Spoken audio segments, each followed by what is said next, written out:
Media మిత్రులందరికీ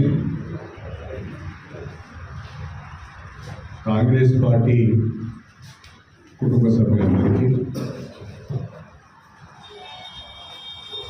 station Ghanpur municipality పరిధిలోని మా నాయకులకు కార్యకర్తలకు అందరికీ పేరు పేరున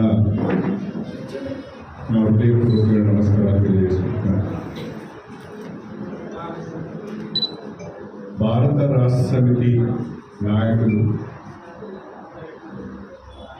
నిన్నటి రోజున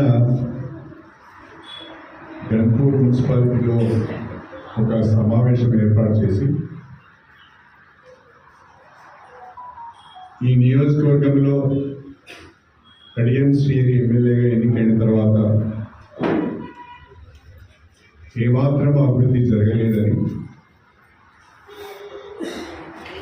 ఈనాడు ఇక్కడ నిర్మాణం అవుతున్న 100 బెడ్ హాస్పిటల్ కానీ, ఇంటిగ్రేటెడ్ ఆఫీస్ కాంప్లెక్స్ కానీ,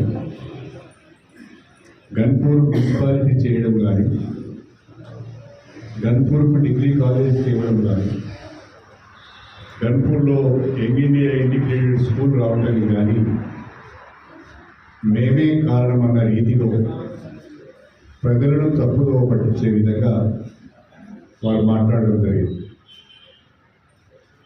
దీనిని నేను తీవ్రంగా ఖండిస్తున్నాను. గతంలోనే నేను ఎమ్మెల్యేగా ఎన్నికైన తర్వాత స్టేషన్ గన్పూర్ నియోజకవర్గంలో మంజూరైన అభివృద్ధి పనులకు సంబంధించిన వివరాలన్నింటినీ ప్రభుత్వ ఉత్తర్వులతో సహా మీడియా ద్వారా నియోజకవర్గ ప్రజల ముందు పెట్టడం జరిగింది. జీవో కాపీలను కూడా నేను మీడియా మిత్రులకు అందజేయడం జరిగింది. అన్నీ తెలిసి కూడా గత ప్రభుత్వంలో ఈ నియోజకవర్గం నిర్లక్ష్యానికి గురైందని తెలిసి కూడా గతంలో ఉన్న ఎమ్మెల్యే నియోజకవర్గ అభివృద్ధిని మర్చిపోయి జల్సాలకు అలవాటు పడి ఈ నియోజకవర్గానికి చెడ్డ పేరు తెచ్చిన విషయం తెలిసి కూడా నాయకులు ప్రజలు తప్పుతో పట్టించే విధంగా మాట్లాడడం జరిగింది. మరొక్కసారి మీ ద్వారా గన్పూర్ మున్సిపాలిటీ ప్రజలకు, గన్పూర్ నియోజకవర్గ ప్రజలకు వాస్తవాలు తెలియజేయాలనే ఈ విలేకరుల సమావేశం పెట్టడం జరిగింది. మీడియా మిత్రులకు మళ్ళీ నేను ఆ జీవో ప్రతులను కూడా రెండవసారి పెట్టడానికి సిద్ధంగా ఉన్నాను. అందులో స్టేషన్ గన్పూర్లో యంగ్ ఇండియా ఇంటిగ్రేటెడ్ స్కూల్ మొదటి జాబితాలోనే మనకు మంజూరయ్యింది. Young India integrated residential school complex మొదటి విడతలో 200 కోట్ల అంచనాలతో మనకు మంజూరైంది. దానికి శంకుస్థాపన చేసుకున్నాం. ఈ మధ్యనే భూమి పూజ కూడా చేసుకున్నాం. ఇది అక్టోబర్ 2024లో ఇది మంజూరు వచ్చింది. అక్టోబర్ 2024లో నేను ఎమ్మెల్యేగా ఉన్నాను. అదేవిధంగా గవర్నమెంట్ డిగ్రీ కాలేజ్ గన్పూర్లో 17 నవంబర్ నాడు మంజూరైంది. 17 నవంబర్ 2024 నాడు మంజూరైంది. అంటే నేను ఎమ్మెల్యేగా అయిన తర్వాతనే ఆ మంజూరు వచ్చింది. అదేవిధంగా 100 బెడ్ హాస్పిటల్కి సంబంధించిన ప్రభుత్వ ఉత్తర్వులు జనవరి 2025లో వచ్చినాయి. జనవరి 2025లో 100 బెడ్ హాస్పిటల్ మంజూరైంది. దానికి సంబంధించి ఆ హాస్పిటల్ నిర్మాణానికి ఆర్టీసీ ల్యాండ్ ట్రాన్స్ఫర్ అయింది కూడా నవంబర్ 2024లో అయింది. అదేవిధంగా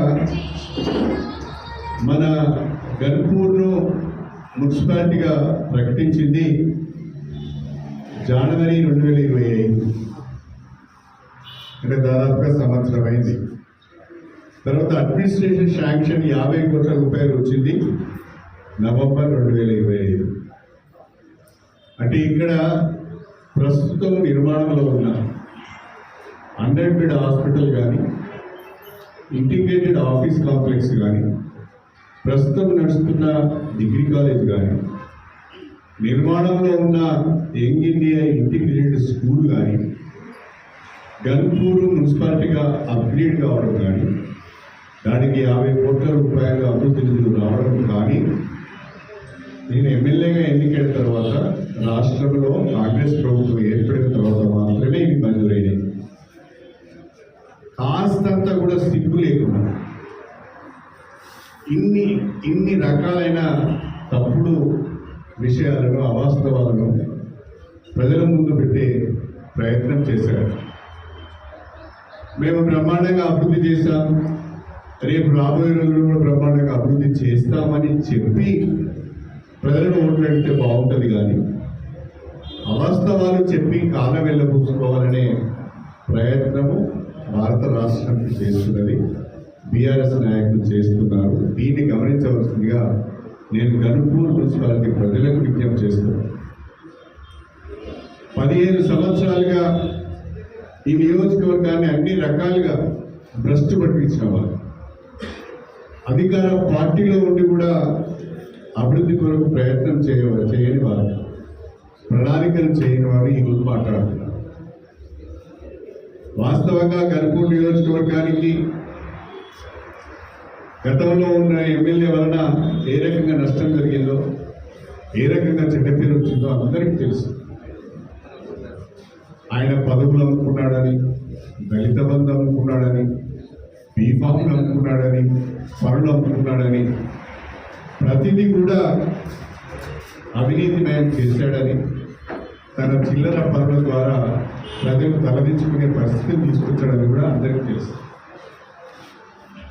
అన్నిటికంటే మించి 2023 తెలంగాణ శాసనసభ సాధారణ ఎన్నికల్లో రాజయ్య గారి నా మాట వినాలి.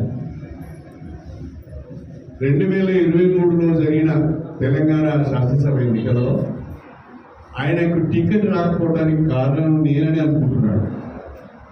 అని రాజయ్య గారు ఆనాడు నీకు టికెట్ ఇవ్వద్దని, రాజయ్య గారికి టికెట్ ఇస్తే మనము గెలవమని కేసీఆర్కు చెప్పింది అప్పటి మంత్రి ఎర్రబెల్లి దయాకర్ రావు. అప్పటి ఎమ్మెల్సీ, ప్రస్తుత జనగామ ఎమ్మెల్యే పల్ల రాజేశ్వర రెడ్డి, ప్రస్తుత ఎమ్మెల్సీ పోచంపల్లి శ్రీనివాస్ రెడ్డి. ఈ ముగ్గురు కూడా రాజయ్య గారికి టికెట్ ఇస్తే మనం గర్భంలో గెలవలేము, కడియం శ్రీహరికి టికెట్ ఇస్తే మాత్రమే గెలిచే అవకాశాలు ఉన్నాయని నీకు వ్యతిరేకంగా చెప్పి నీకు టికెట్ రాకుండా చేసింది వాళ్ళు. అదేవిధంగా మొన్నటికి మొన్న గ్రామ పంచాయతీ ఎన్నికలలో కూడా రాజయ్య గారు గ్రామాలను తిరిగితే ఓట్లు పడే పరిస్థితి లేదు, రాజయ్య గారు మా గ్రామాలకు రావాల్సిన అవసరం లేదు అని చెప్పి పక్కనున్న ఎమ్మెల్యే పదరాజేశ్వరుడిని పిలుచుకొని ప్రచారం చేయించుకున్న సంగతి, తద్వారా రాజయ్య నాయకత్వాన్ని బలహీనపరిచిన సంగతి కూడా రాజయ్య గారు అర్థం చేసుకోవాలి. ఇప్పుడు కొత్తగా రాజయ్య గారు గన్పూర్ మున్సిపాలిటీని గెలిపించుకునే పరిస్థితులు లేడు, ఇది రాజయ్య గారికి సాధ్యం కాదు అని కేసీఆర్ దగ్గర, కేటీఆర్ దగ్గర రాజయ్యకు వ్యతిరేకంగా చెప్పి ఈయనకు పరుగు లేదు, పలుపడి లేదు, ఓట్లు సంపాదించే సత్తా లేదు, ప్రజలు ఈయన తిరస్కరిస్తున్నారని చెప్పి ఇప్పుడు ముగ్గురిని ఇక్కడ ఇన్ఛార్జీలుగా వేసుకున్నారు. ఎర్రబెల్లి దయాకర్ రావు, పల్ల రాజేశ్వర రెడ్డి, పోచంపల్లి శ్రీనివాస్ రెడ్డి రాజయ్య గారిని పెత్తనం చేయడానికి వచ్చింది. అంటే రాజయ్య గారిని డమ్మి చేయడానికి. 4వ ముఖ్యమైన విషయం కూడా చెప్తున్నారు. ఒకవేళ స్టేషన్ గన్పూర్కు ఉప ఎన్నికలు వస్తే రాజయ్య గారు సరిపోడు, రాజయ్య గారిని ఓట్లు పడవు అని కేసీఆర్కు చెప్పి ఒకడేమో బీజేపీలో ఉన్న నాయకులు తీసుకొచ్చే ప్రయత్నం చేస్తున్నాడు, ఇంకొకడేమో ఆర్ఎస్ ప్రవీణ్ కుమార్ తీసుకొచ్చే ప్రయత్నం చేస్తున్నాడు, ఇంకొక ఆయనేమో కాంగ్రెస్ లీడర్ తీసుకొచ్చే ప్రయత్నం చేస్తున్నాడు. ఇక్కడికి వచ్చిన ముగ్గురు లీడర్లు ఒక్కొక్కడు ఒక వ్యక్తిని గన్పూర్లో దించే ప్రయత్నం చేస్తున్నారు. ఆ ముగ్గురి దగ్గర మధ్యన సయోధ్య తెలియదు కాబట్టి రాజయ్య ఇన్ఛార్జిగా కొనసాగుతున్నాడు. ఆ ముగ్గురు ఒక మాట అనుకుంటే, ఇక్కడికి వచ్చిన ముగ్గురు ఒక మాట అనుకుంటే తెల్లారే రాజయ్య గారు ఇన్ఛార్జిషిప్ తీసేస్తారు. నేను అడుగుతున్నా, రాజయ్య గారు నన్ను తెల్లారేస్తే నన్ను తిట్టుడు కాదు, నా పైన విమర్శలు ఆరోపణలు చేయడం కాదు బ్రదర్. ముందు నీ పరిస్థితి ఏందో నువ్వు తెలుసుకో. ఒక్కసారి కేసీఆర్ గారి ద్వారా మా స్టేషన్ గన్పూర్ నియోజకవర్గ ఇన్ఛార్జ్ రాజయ్య గారే భవిష్యత్తులో కూడా మేము టికెట్ ఇచ్చేది రాజయ్యకే అని ఒక పత్రికా ప్రకటన, ఒక స్టేట్మెంట్ ఇప్పించుకుంటే నువ్వు బతుకుతావు తప్ప, లేకుంటే ఈ ముగ్గురు కలిసి నేను రాజకీయంగా పొందబెట్టే ప్రయత్నం చేస్తున్నారని చెప్పి కూడా నేను ఈ సందర్భంగా తెలియజేస్తున్నాను. నిన్ను వాళ్ళు ఉద్ధరించడానికి రాలే, నిన్ను పొందబెట్టడానికి వచ్చి నీ చేతగాని తనాన్ని పార్టీకి చెప్పడానికి వచ్చి నువ్వు పనికిరావు, నువ్వు వెదవవు, నువ్వు సన్నాసివి, నువ్వు దద్దమ్మవు అని చెప్పడానికి మాత్రమే వచ్చారు రాజయ్య. ఇది గుర్తుపెట్టుకోవాలని చెప్పి నేను ఈ సందర్భంగా తెలియజేస్తాను. ఇక నిన్న మాట్లాడిన ఒక్కొక్కరు ఒక్కొక్క రకంగా మాట్లాడుతున్నారు. మంత్రిగా పనిచేసిన ఎర్రబెల్లి దయాకర్ రావు సభ్యత సంస్కారం లేకుండా మాట్లాడుతున్నారు. కడియం శ్రీకి సిగ్గు లేదని, కడియం శ్రీకి బాబా కూడా మాట్లాడుతున్నాడు.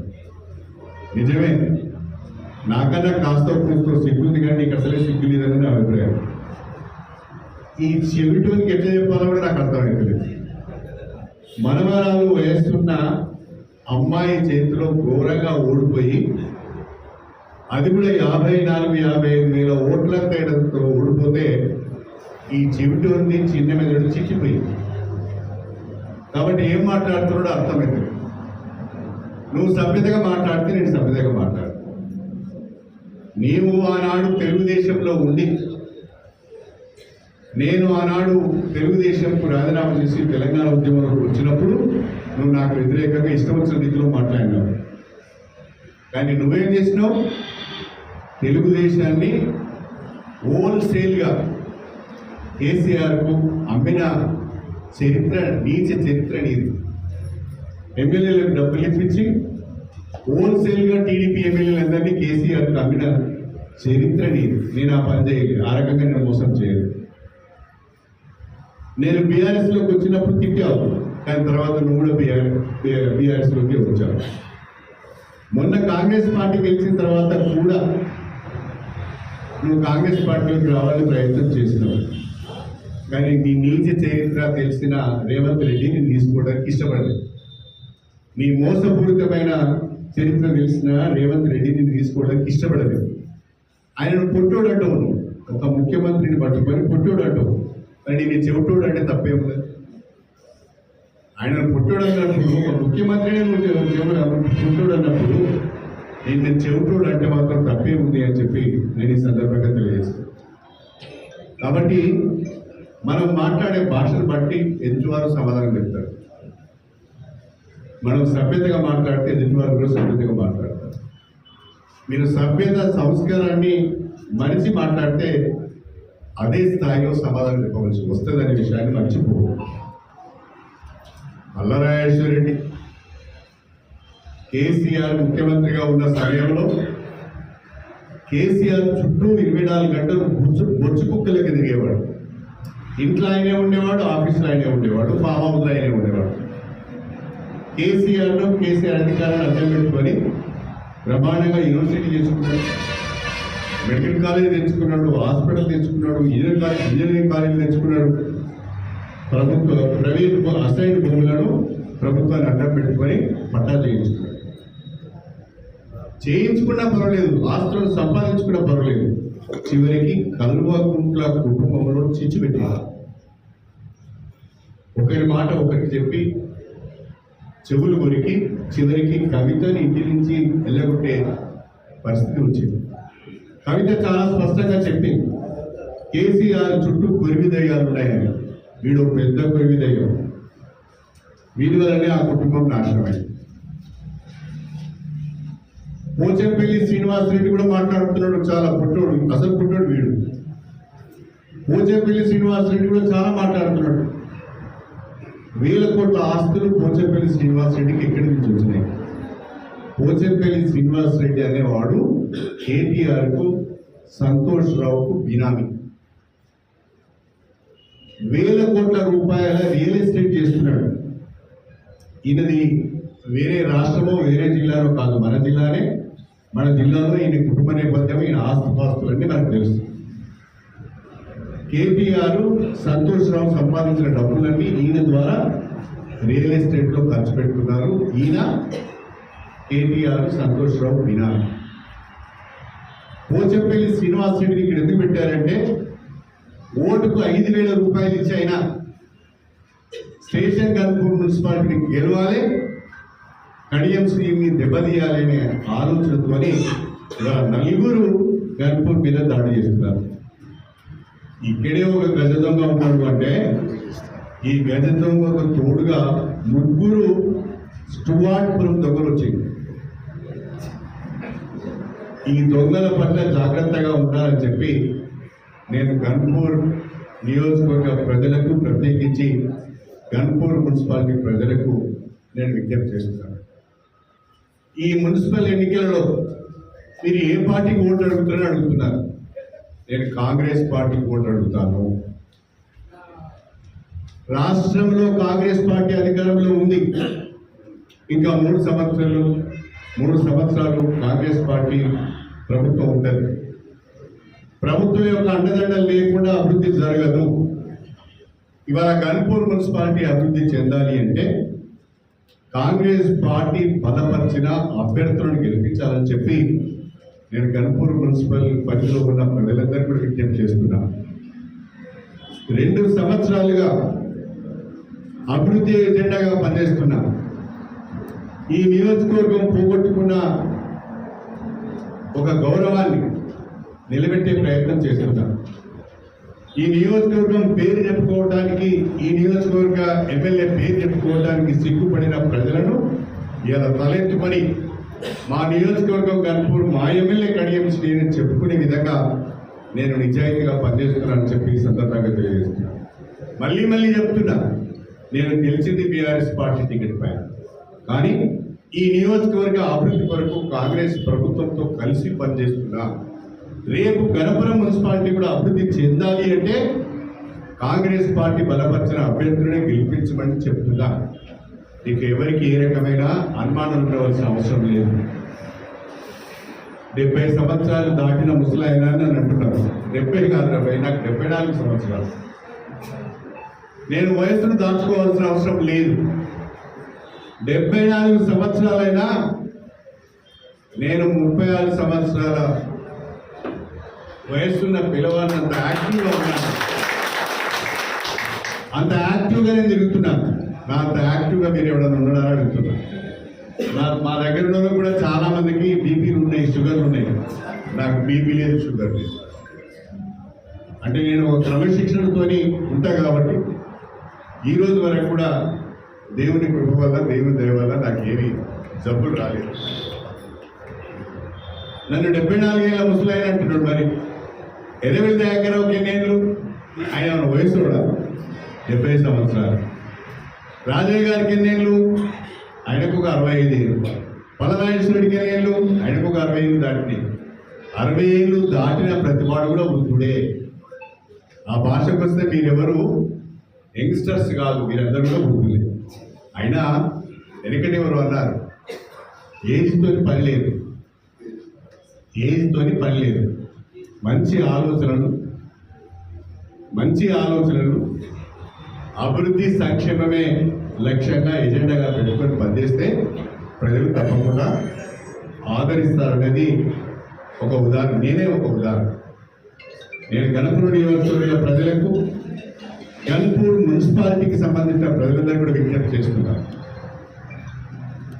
ఈ స్టువార్ట్పురం దొంగలు మాట్లాడే అవాస్తవాలను మీరు గుర్తించండి. అభివృద్ధి చెందుతున్న గణపూర్ను అడ్డుకునే ప్రయత్నం చేస్తున్నారు. ఏనాడు అభివృద్ధి గురించి మాట్లాడిన వారు ఈరోజు అభివృద్ధి గురించి మాట్లాడుతున్నారు. వాళ్ళ ద్వారా ఏమీ కాదు. అధికారంలో ఉన్నప్పుడు చేయలేని వారు ప్రతిపక్షంలో ఉండి ఏ రకంగా చేస్తారో ప్రజలు ఆలోచించాలని చెప్పి నేను కోరుతున్నాను. ఈ నియోజకవర్గ అభివృద్ధికి, స్టేషన్ గన్పూర్ మున్సిపాలిటీ అభివృద్ధికి కాంగ్రెస్ పార్టీకి మీరు అండగా ఉండాలని చెప్పి నేను కోరుతున్నాను. రేపు జరగబోయే గన్పూర్ మున్సిపాలిటీ ఎన్నికలలో కాంగ్రెస్ పార్టీ బలపరిచిన అభ్యర్థులను గెలిపించాలని నేను కోరుతున్నాను. నాకు రాజకీయ జన్మనిచ్చిన స్టేషన్ గన్పూర్ నియోజకవర్గ ప్రజలకు నేను రుణపడి ఉన్నాను.